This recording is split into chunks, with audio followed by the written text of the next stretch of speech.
आपको थोड़ा बुरा लग रहा होगा, लेकिन मैंने सोचा कि यहाँ महाराष्ट्र नवनिर्माण सेना के सैनिक हो तो भी मैं रिस्क ले लेता हूं आपसे पूछने का। और पहले तो आप मुझे बता दीजिए कि मैं सीधा पूरा साबुत वापस चला जाऊंगा दिल्ली? जी बिल्कुल, मैं आपको एयरपोर्ट छोड़ने के लिए आऊंगा।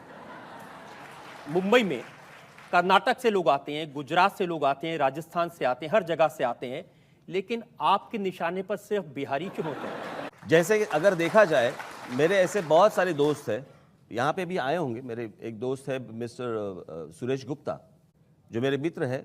ओरिजिन होगा उनका उत्तर प्रदेश का, अच्छी मराठी बोल लेते हैं, मराठी स्कूल में पढ़े हैं, उनको कभी दिक्कत नहीं आई, मुझे भी कभी लगा नहीं कि वो बाहर के हैं। मेरे बहुत सारे गुजराती दोस्त हैं, बहुत सारे मुस्लिम दोस्त हैं। अगर मैं इस तरह की अगर राजनीति में करता तो क्या वो मेरे दोस्त रहते? शायद उनको लगता होगा कि दोस्त रहेंगे तो प्रोटेक्शन मिला रहेगा, तो बाकी लोगों को भी मिलता होगा। कहाँ प्रोटेक्शन मिलता है? देखिए कितनी लंबी लिस्ट मैं आपको बता सकता हूँ। फरवरी से मार्च 2013 के कुछ लिस्ट निकाली मैंने। ठाणे में एक उत्तर भारतीय की जमकर पिटाई की मनसे के लोगों ने। सतारा में सैनिक स्कूल के दाखिले का किस्सा आपको याद होगा, वहां लोगों की पिटाई की। बहुत लंबी ऐसी लिस्ट है। तो लोगों को मारना पीटना ये कोई अच्छी बात है क्या? नहीं, आप जो सवाल मुझे कर रहे हो ना, आपने कभी आसाम की जनता को नहीं।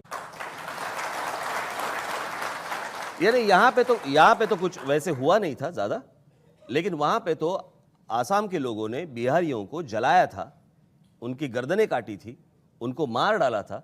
वो भी गलत है, लेकिन इतना आपने चलाया नहीं, क्योंकि टीआरपी नहीं होगा शायद। के वक्त एक कुछ समोसे की गाड़ी थी, जो सब समोसे रोड पे गिरे हुए थे। देखो राज ठाकरे के लोगों ने क्या किया। वो क्लिप इतनी बार दिखाई कि मैंने वो जितने समोसे थे वो मैंने गिन लिए। लोगों में डर तो है। ये देखिए पूरी कवर स्टोरी, मराठी भावनाओं को उभारने की एमएनएस के नेता की कुटिल चाल देश के लिए घातक। ये किसने लिखा है? ये इंडिया टुडे मैगजीन है, उसकी पूरी कवर स्टोरी है। वो तो लिखेंगे ही ना। आप यही चीज गोवा के चीफ मिनिस्टर ने कहा था, जब बिहार से जब वहां पे एक ट्रेन जा रही थी। महाराष्ट्र में आज 48 ट्रेनें आती हैं रोज, उत्तर प्रदेश, बिहार, झारखंड से। जब गोवा में एक ट्रेन शुरू हुई थी, तब गोवा के चीफ मिनिस्टर थे, पर्रिकर के पहले जो थे, उन्होंने कहा था ये ट्रेन बंद कर दो, हमें भिखारियों की ट्रेन नहीं चाहिए। तब किसी ने कुछ नहीं बोला। मेरे पास उनके स्टेटमेंट्स हैं। तो ये महाराष्ट्र के लिए गर्व का विषय नहीं होना चाहिए कि पूरे देश से लोग यहाँ आते हैं? बिल्कुल नहीं, पसंद करते हैं महाराष्ट्र। जरूरत नहीं। आप अपने जो इलाके है वो पहले सुधारो। मैं नरेंद्र मोदी जी को मैं वही विनती करूंगा, पहले वो उत्तर प्रदेश, बिहार और झारखंड की तरफ पहले 5 साल देख ले, बाकी कहीं ना देखे। जिस प्रांत से अभी आप देखिए, पंडित जवाहरलाल नेहरू, उनकी कॉन्स्टिट्यूंसी उत्तर प्रदेश, इंदिरा जी, उनकी कॉन्स्टिट्यूंसी उत्तर प्रदेश, लाल बहादुर शास्त्री उत्तर प्रदेश से, अटल बिहारी वाजपेयी जी उत्तर प्रदेश से, बहुत सारे, वीपी सिंह उत्तर प्रदेश से। इतने प्राइम मिनिस्टर्स जिस स्टेट से आज तक हुए हैं, उस स्टेट से लोग काम के लिए बाहर निकल रहे हैं, वो कोई अच्छी चीज नहीं है। अगर इतने प्रधानमंत्री वहां से जाने के बाद अगर वहां के लोगों को अगर रोजगार नहीं मिल रहा है और रोजगार के लिए वो अगर बाहर निकल रहे हैं, वो शर्म की बात है। और उनका पूरा बोझ महाराष्ट्र क्यों ले ले? और अगर महाराष्ट्र को अगर ये बोझ उठाना है तो एक्स्ट्रा पैसे दे दे। लेकिन अगर वहां से काम करने के लिए यहाँ लोग आ जाए तो आप उनको क्रिमिनल कहेंगे, आप उनको अपराधी कहेंगे? आप पुलिस स्टेशन में जाइए, पुलिस रिकॉर्ड्स देख लीजिए, और लास्ट 10 साल में, 15 साल में आप क्राइम रेट महाराष्ट्र का देख लीजिए, और उसमें सबसे ज्यादा कौन लोग हैं वो भी आपको पता चलेगा। मैं थोड़ी रिसर्च की थी, मुझे मालूम होता तो मेरी रिसर्च भी मैं लेके आता। मुंबई पुलिस की वेबसाइट पर तो नाम नहीं है, लेकिन नागपुर और पुणे की जो पुलिस की साइट्स हैं उस पर जो जानकारी है, और मैं कोई बहुत एक्सपर्ट नहीं हूँ सरनेम के मामले में, लेकिन ये नाम है गवली, कांबले, मांजलकर, शिंदे, ये यूपी बिहार के तो नहीं लगते नाम। देखिए हर एक स्टेट में तो इस तरह के लोग तो होते ही है, हर स्टेट में जाएंगे तो आपको मिलेंगे, लेकिन परसेंटेज किसका ज्यादा है?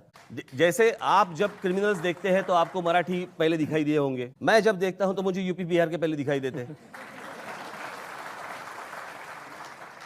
और बात किसी के रहने या ना रहने की नहीं है। ऐसे बहुत सारे नॉन महाराष्ट्रन भी हैं जो बरसों से यहाँ पे रह रहे हैं। जब आप ऐसी बातें कहते हैं ना, तभी नीतीश कुमार को कहना पड़ा ये सिरफिरा है।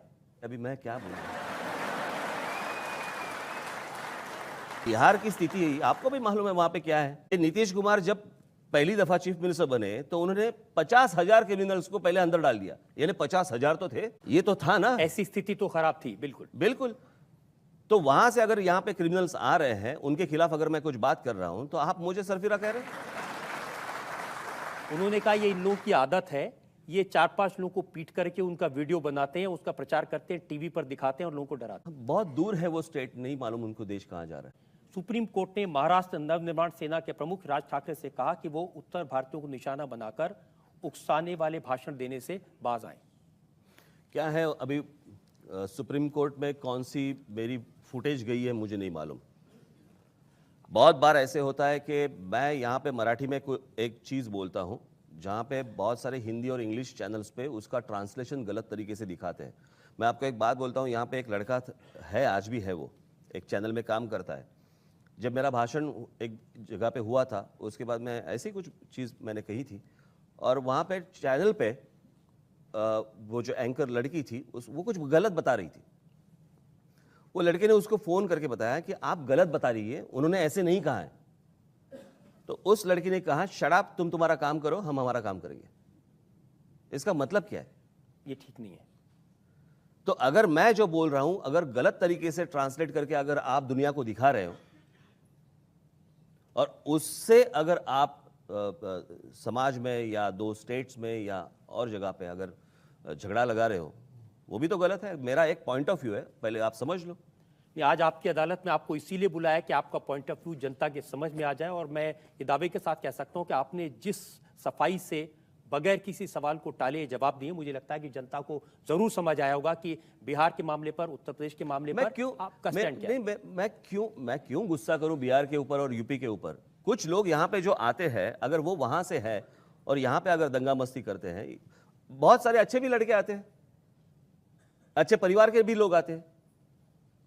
उनको पूछिए, कभी राज ठाकरे ने या राज ठाकरे के लोगों ने उनको कभी परेशान किया है? तो इसका इलाज ये है कि उत्तर प्रदेश में, बिहार में ऐसी डेवलपमेंट की जाए कि लोग वहां से यहां आने के लिए, तरीका तो वही होगा ना, और क्या होगा? तो जो महाराष्ट्र के बड़े बड़े उद्योगपति, उनको कहिए वहां कुछ उद्योग लगा दें जाके। टाटा भी तो गए थे वहां पे, जमशेदपुर में, कब पहुंचे वहां पे।